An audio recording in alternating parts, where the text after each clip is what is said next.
Love गुरु ने अक्षय की हाउसफुल 5 को शिकस्त दे दी। पाकिस्तानी फिल्म लव गुरु ने बॉलीवुड की मेगा स्टार कास्ट के साथ बनने वाली फिल्म हाउसफुल 5 को पीछे छोड़ दिया। हुमायूं सईद और माहिरा खान की फिल्म लव गुरु ने शानदार कामयाबी हासिल की है और ताहाल फिल्म के टिकट्स हाथों हाथ फरोख्त हो रहे हैं और सिनेमा घर फुल जा रहे हैं। फिल्म को हुमायूं सईद और सलमान इकबाल ने मिलकर प्रोड्यूस किया।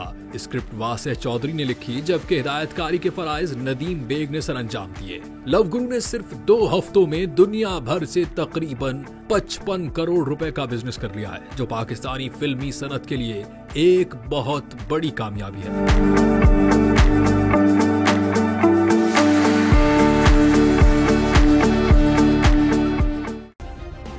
सब्सक्राइब करें और बेल दबाएं ताकि कोई खबर रह न जाए।